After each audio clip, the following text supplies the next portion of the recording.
So Julian, charter schools have been around for about 25 years now. What is the research telling us about their efficacy when you compare charter schools to our neighborhood public schools that are democratically governed? You just asked me a question about charter schools, but I thought this was the marijuana panel.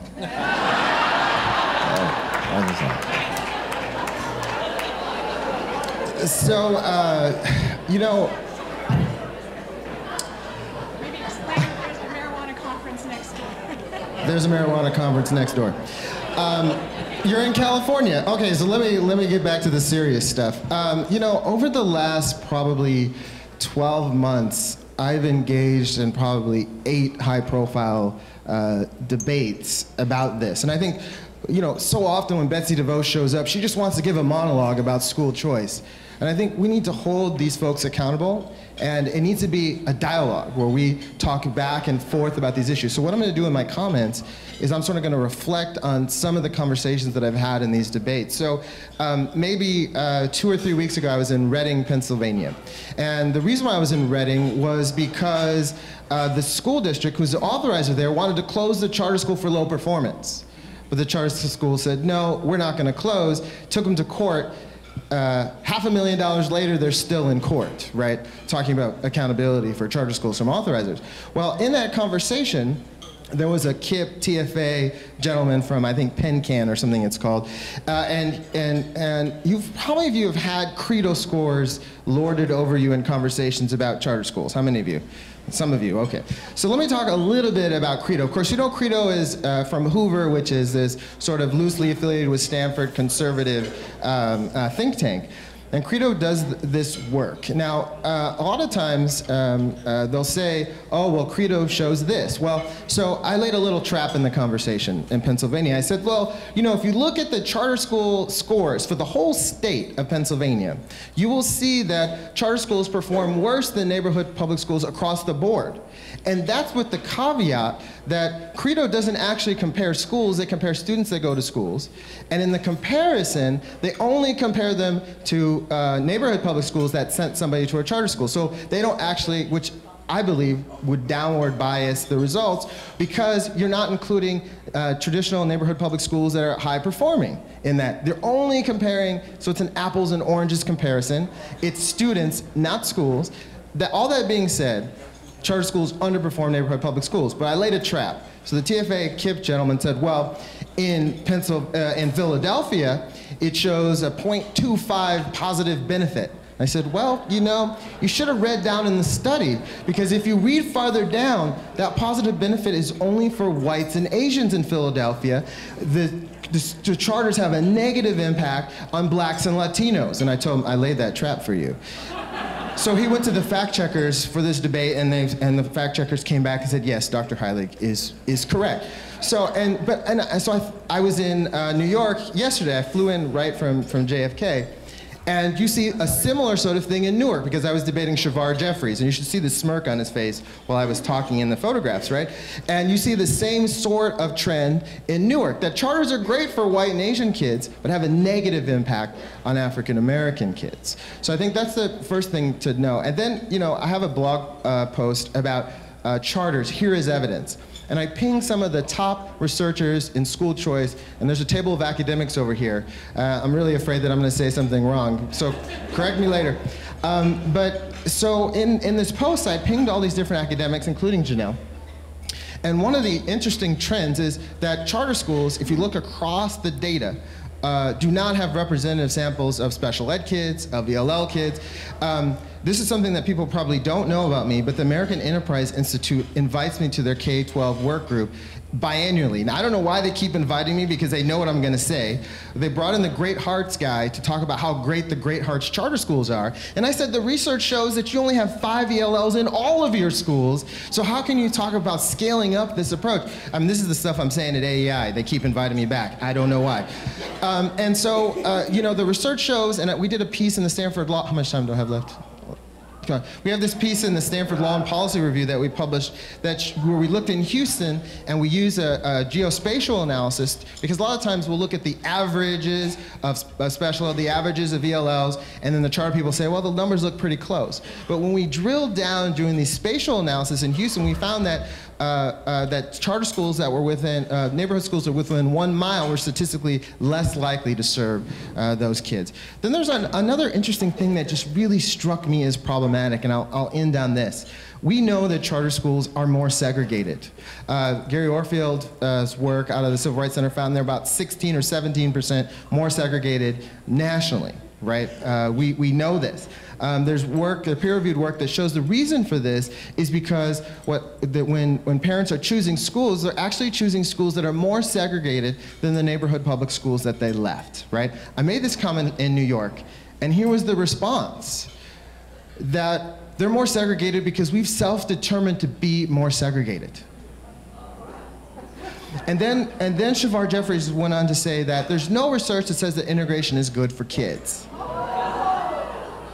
And so I'm talking to a bunch of charter operators here, and I thought to myself, this is probably a lost cause. But my point to them is that we need to think about a society that is not becoming more balkanized. We need to think about a society that's less balkanized. And I'm not making, thank you. And G2 touched on this yesterday, Friday night, right? And I believe in self-determination, right?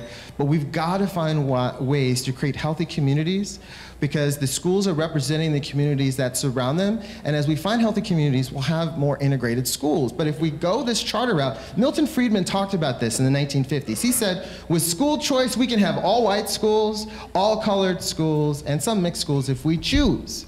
And that's what school choice is doing, whether it be vouchers, whether it be charters, it's accentuating the segregation. And right now, right this very moment, I also serve as the Education Task Force Chair for the state of California NAACP.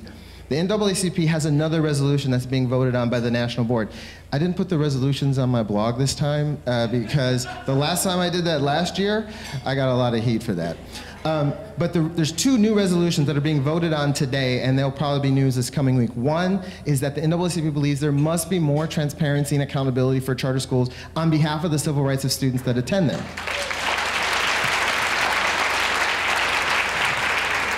And the second resolution that the NAACP board will be voting on this weekend is that charter schools do not fulfill the vision of Brown. In fact, they're going the other direction. Thank you, Julian. So let's skip over to vouchers, and then we'll circle back to charters.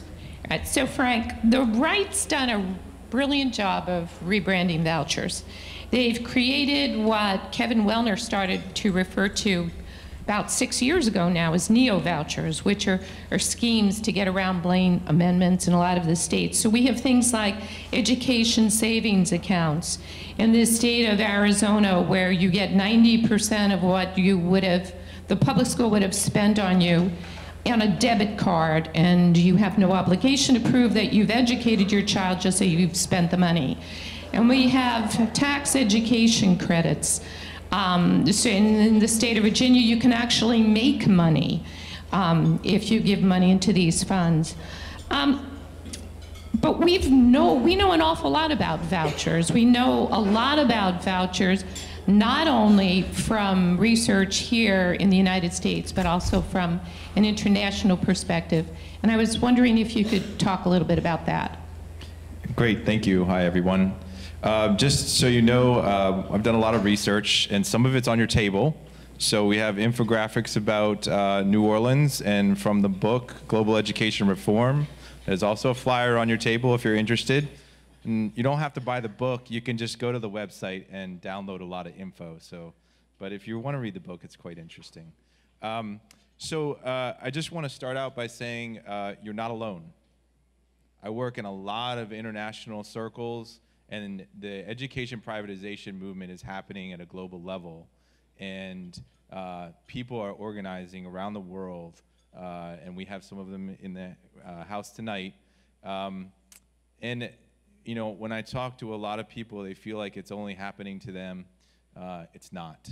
So with that, I want to look at specifically some of the research we did in Chile in particular on vouchers.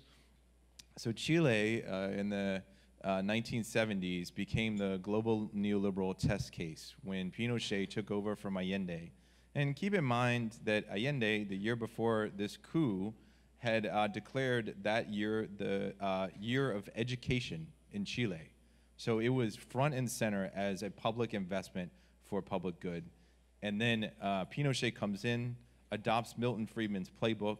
In 1980, they voucherized the whole system. And so they have vouchers. And just to reinforce the point here, whether you call it an education tax credit or whatever you call it, it's still a voucher. You're still getting state money for private run schools. That's what a voucher is. So what happened was they disbanded teacher unions. They severely cut the salaries for teachers. And fast forward 30 years, 2 generations, you have a very segregated, in fact, some researchers call it an apartheid education system. And by the way, a couple 100,000 people in the streets for a social movement based on education, which I think is remarkable. It's very hard to get people mobilized around education. So when you have a couple 100,000 people in the street, it means you're not doing very well. And the test results show that as well. But you know, Chile is, okay, maybe it's isolated, right? Okay, well, let's go across the pond. We go over to Sweden, right? And maybe everybody knows the Finland story, where Finland was the Pisa darlings in 2000. You know, nobody was thinking about Finland and education, and all of a sudden they're the top, and they have been the top. When we look back in the 70s, they decided to pursue an equity approach to education. Notice I did not say a high achievement approach to education. I said an equity approach, right? So then we go across the border in Finland and Sweden, and Sweden marketized in the 90s. Their PISA scores dropped like a rock in the 2000s, and they have one of the lowest job satisfaction, because I know test scores aren't totally everything, and they shouldn't be, but they have one of the low. And what? Yeah, no, they are not the metric end all be all. They do tell us something, but not everything. So anyway, you know, the Swedish teachers have like almost the lowest job satisfaction across the entire OECD, which is the organization of rich countries. So, so you know, we kind of have evidence there, and then we turn back to the United States, right? We have this long-term voucher analysis from Chile, and then when we look at the United States, we know that vouchers are either negatively or not correlated with higher achievement in Milwaukee, New York, Dayton, DC, Florida, Louisiana, Indiana. This is research that just came out. Email me if you want the articles, but it's there. So the evidence is in. This is not an evidence battle. This is an ideological battle. This is a battle about narrative. So the next thing I want to talk about is how do we make narratives that align with the public. So there's 2 types of narratives. There's a counter narrative and the alternative narrative. So counter narrative, basically for me, I'm not going to talk too much about it, but why privatization doesn't work. Competition. Competition produces winners and losers. That's fine if you're going iPhone versus Samsung. It's not fine when our children are at stake.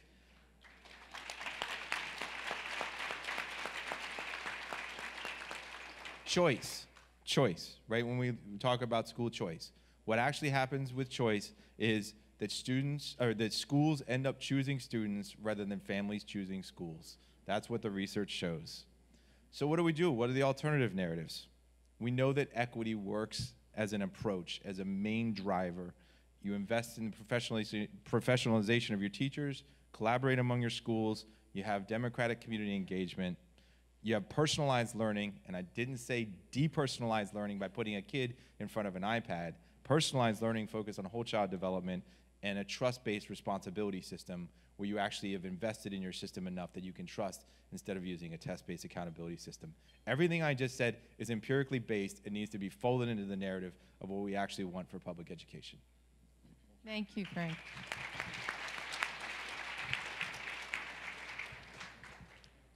So Roxana, during the NAACP task force hearings in New Orleans last spring, students spoke out about how they were actually forced onto digital learning in their charter schools.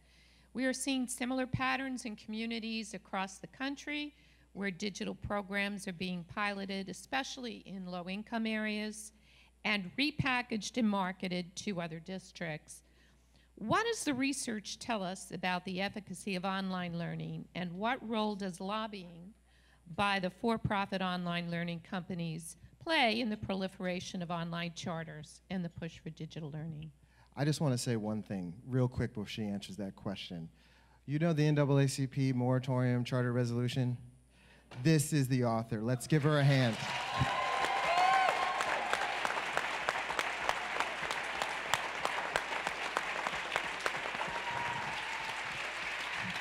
Thank you. Oh, wow. Thank you. Thank you so much. Oh, my goodness. Wow. And I was just ready to answer the question.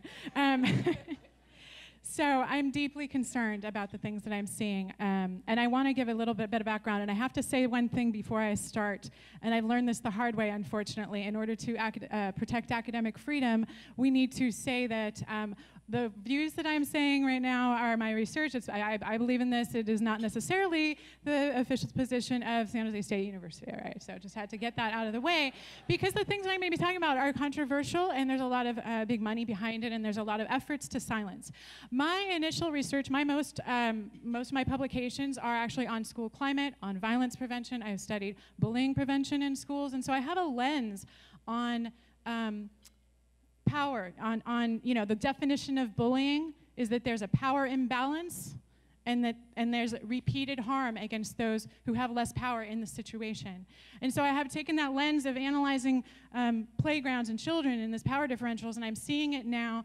It's hard to miss when you have that lens of seeing it in systems and the privatization system, the way that it is bulldozing. It is a very powerful infrastructure that has pushed privatization onto our public schools. So the digital learning. In my research and in looking at concerns about very young children and screen time, technologization of learning and everything, I've stumbled across a couple of documents. And you asked about the digital learning, is online learning effective? So the majority of the research is saying that actually cyber charters are tremendously problematic. They are many students dropping out. Again, they are targeting low-income communities. A very high rate of turnover, low performance. One of the reviews said that going to one of these cyber charters is effectively like not going to school for a year. So there's actually declines in performance. And interestingly, the research actually doesn't even, the research matters. The academic research that is done absolutely matters. Unfortunately, it's not getting to the public. And the people who are winning this battle are the marketers. It's the websites that have the best marketing that get the parents to enroll into, and because if you're not following the research, you're going to go to what's going to seem like the best option for your student. So intersections of technology and privatization are really important to take a look at. Global Silicon Valley Asset Management. Has anyone heard of them? Yes? Okay. GSVAM. So they have a report. Yes, Diane, thank you. Okay. So they have, and this was a shocking report to find, and I don't know if I should call it a report or a manifesto. It's 332 pages with war terminology, modern weaponry. It's got language of war, basically. It's talking about how, and the name of the report is American Revolution 2.0, how education innovation is going to transform the U.S., revitalize America and transform the U.S. economy. It's a market analysis. It's looking at how is ed tech, and I'm not talking about, I'm a fan of technology.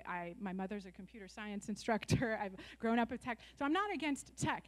What I'm concerned about is the exploitative ed tech that is taking data from our students in these online programs and is, again, that power differential, it's that bully that is exploiting our kids and doing harm and then saying that it's a success.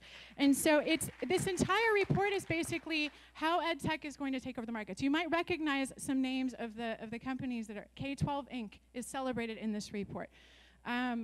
It has a timeline of how this edtech takeover is going to happen is going to be through the vehicle of privatization. So there's a timeline that shows KIP and Teach for America and how all of this is going to move towards creating greater access, but through technology. If this takes away the human interaction in learning, we are in serious trouble. I'm interested in health intersections. Not a word in this entire 332 pages about health, social development, impacts on children, et cetera. I'm going to be talking in another panel later today at 3 on the health gaps. Do I have a minute? Okay, thank you. So, $6.4 trillion global education market. Pre-K is expanding the fastest, apparently. Yes, pay attention to early learning. Watch out for when they try to target online preschool. There is an article that I can go in so many directions right now, but I'm going to go in this one for a second. There's actually an article. It says it's from the Washington Post. It says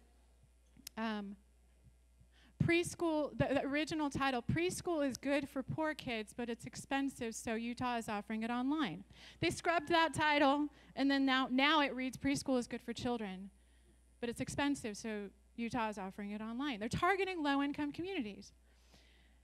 Very troubling, extremely problematic. In any case, so largest predicted growth. So this report, Global Silicon Valley, the author of this report happened to stumble on his name as I was looking up information about the Center for Education Reform. He happens to be the vice chair of the Center for Education Reform. Center for Education Reform, if those of you who are not familiar, if you look up on the Center for Media and Democracy, they have a Source Watch page, okay, it shows all the funding and who's involved in what. Center for Education Reform is one of the organizations that is pushing privatization. It is the infrastructure that is pushing privatization. They are also funders of ALEC, American Legislative Exchange Council. I think there's a whole forum on ALEC later. I hope you go to it if it hasn't already happened. ALEC, is the group of corporate organizations that are writing the legislation to push K-12 Inc. and the online learning and the cyber learning and charters and vouchers. They've also written the ESA tax credit initiatives. They write model legislation for states, then each state then takes this draft, puts the name of their state on it, and then tries to pass it, and this is how it's happening. So a lot of intersections. The Philanthropy Roundtable has a report called The Wise Giver's Guide to Blended Learning. Most of the case studies that they have are of charter schools and low-income communities pushing blended learning. Rocket Ship, I'm in the heart of San Jose. Please read my blog, eduresearcher.com. I have several posts down on rocket ship schools, very concerned about the health and safety gaps there, putting a lot of kids in computer labs, 5-year-olds for 2 hours a day in front of computer screens. In any case, Philanthropy Roundtable has a part in their 150-page report that says even those who are funding, the Gates funders are even saying, the part of me is really nervous that the enthusiasm is outpacing the results related to this blend. They acknowledge the first bottleneck is a lack of research. There's a lack of research that this is even working. The last chapter, dozens of strategies of how philanthropists should put more technology into schools before this is tested, before we even know if it's any good. And we are seeing many, many reports of harm, of data, privacy issues. We're in the age of Equifax. I could keep going, but I don't want to take up all the time, so thank you. I think Frank wants to jump in on that point. Thank you.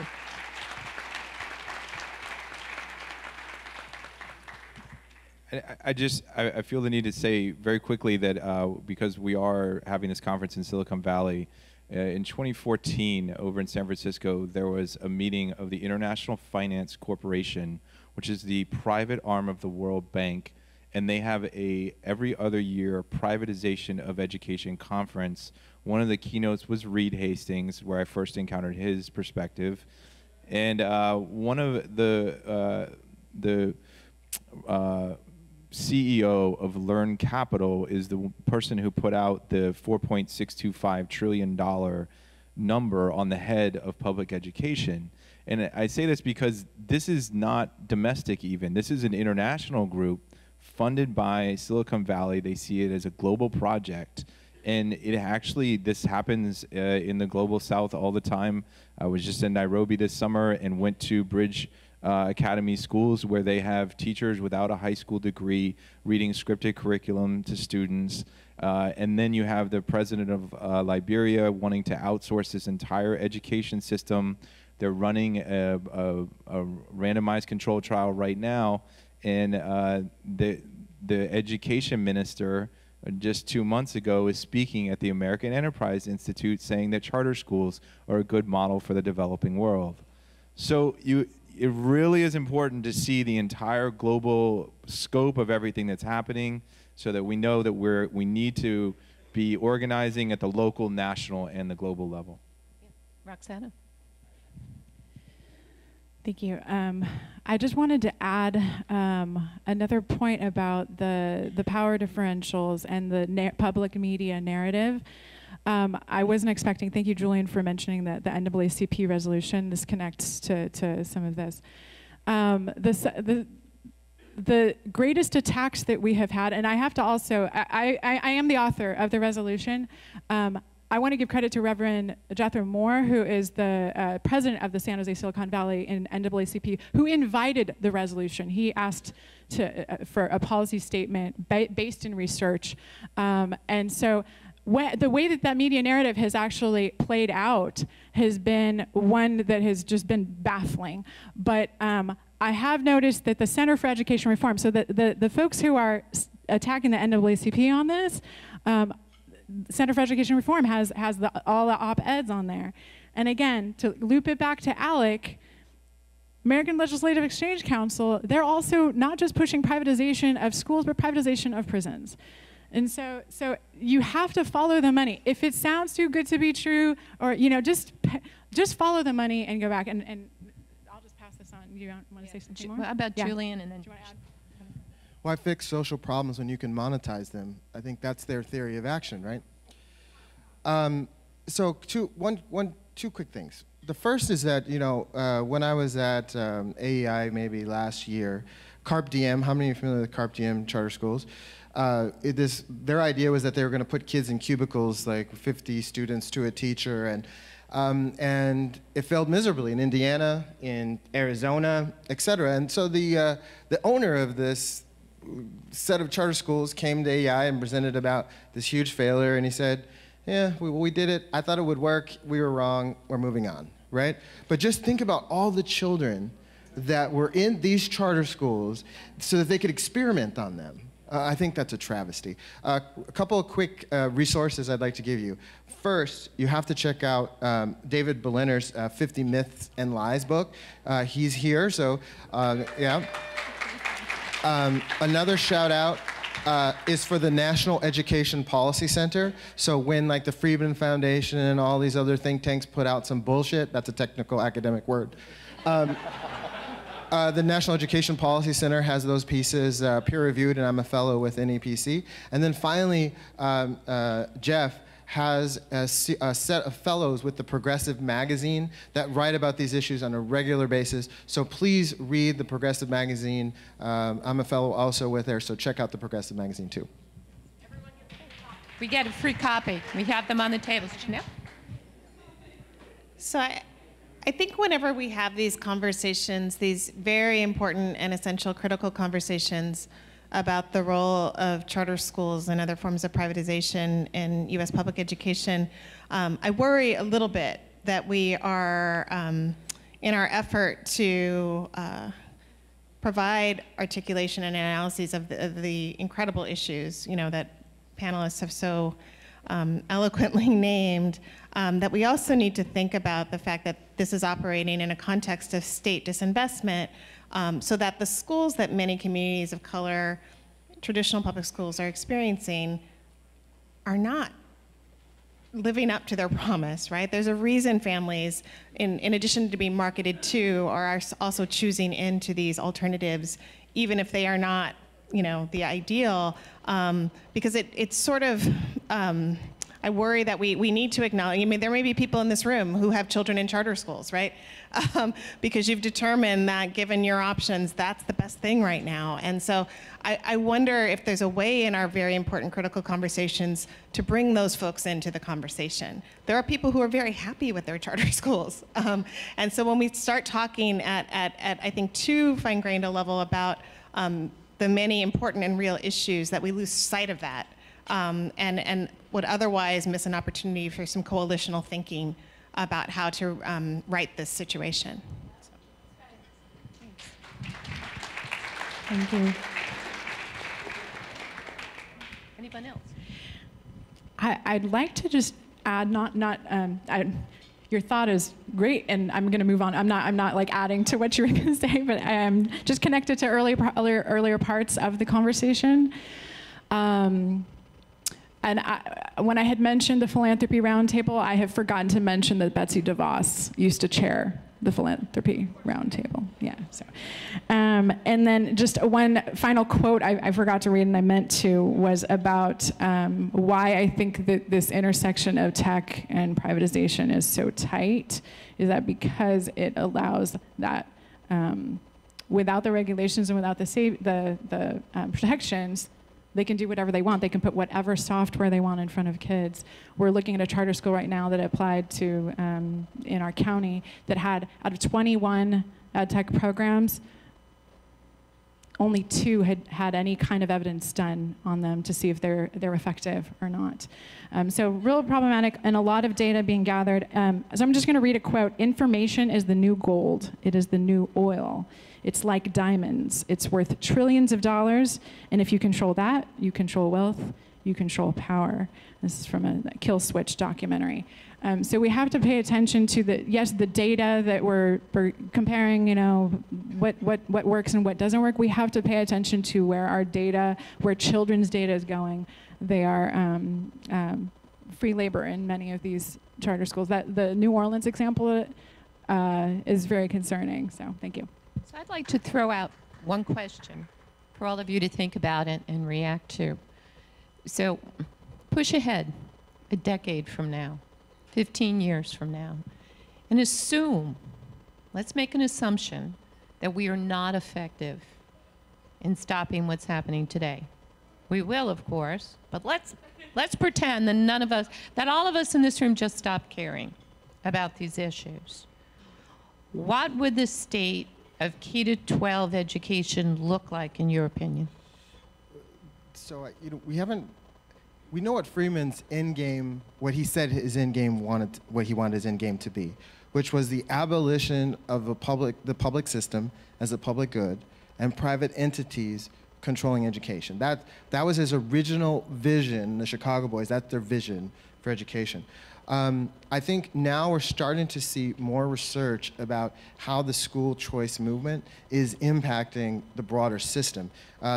I think MGT did a study in Los Angeles that found that the charter schools had drained $500 million from LA Unified, and that at the current rate, LA Unified is going to go bankrupt. And that is where we are headed. That's the vision behind private control and privatization of education. Now, that may have come even sooner, but in California, over the last 7 years, pre and post LCAP, pre and post LCFF, LA has actually seen about a 17% increase in funding, as has Oakland and a few other districts because of the way the funding system changed and Prop 30, et cetera. So we may have pushed the can down the road by increasing that per pupil funding, but still, at the end of this conversation, at the end of this privatization and private control, Friedman's goal of the abolition of schools as a public good will arrive. And there's a word for that. It's the subsidiary state, right? That is the political goal. That means that the state is not the primary provider of education. And I agree, Janelle, the state is not doing a great job in this country. We have never actually, you want a radical idea? Invest accurately, heavily in public education for once, for everyone. That's disruption right there. And we've never done it. So we're not on track in the public level, but turning that over to an entire private entity. So the theory of the subsidiary state is that the state will not step in unless no private actor is available to provide a service. And that is intersectional, right? So that goes across healthcare, every other public sector that we know, environment. And that's really the goal of the stated goal of the Trump administration. We want to dismantle the bureaucratic state. And that's what he wants to do. So this is coming to a head, and if I were to fast forward 10 years, if you're to look at Chile, we'll all be in the street. So I would prefer not to do that. If we have to, we have to. But I think that if you are to look at education in particular, you will see what happens in Chile is that the wealthiest kids go to private schools, the middle class goes to private voucher schools, and the poor students go to public schools and get what's left over, which is not enough and not very much. Before you pass it on, because I've heard you talk about Chile a lot, Frank, and recently they tried to change the law so that if you went to a voucher school, it had to be a school that where only would take the voucher. Can you tell the audience about how the people of Chile reacted? Well, yeah, I mean, I think this is important actually that you bring this up. So the social movement was across 3 different sort of peaks over the 2000s. So you had 2001, 06, and 11. And actually, you know, it took decades, but they actually did change the government fundamentally. And they rolled out the program where you eliminating topping up for your, so basically if you get $5,000 for a voucher, then you know every family adds on 100, 200, 300, and they buy a little bit better education, and that reproduces social inequality over a generation. So what they did was they took that away. They took away selection mechanisms in these schools, but the bottom line is they didn't actually take away a voucher. So it's still up in the air as to whether or not the regulations on top of a system that sort of, in my mind, fundamentally enshrines inequality will actually have an ameliorative effect. I don't know. And part of the reaction to it was the public saying, how dare you try to take away my right to buy a better school for my child. So the social stratification. So basically that the privatization system has so colonized the mind of the middle class in Chile that they believe they have the right to purchase a better education than the person sitting next to them. And this goes back to our point this morning about, you know, we do not ever want to have our minds colonized by the idea that we are competing against everybody else, because that is corrosive to the public interest. Right. I really would like a big round of applause for our panel.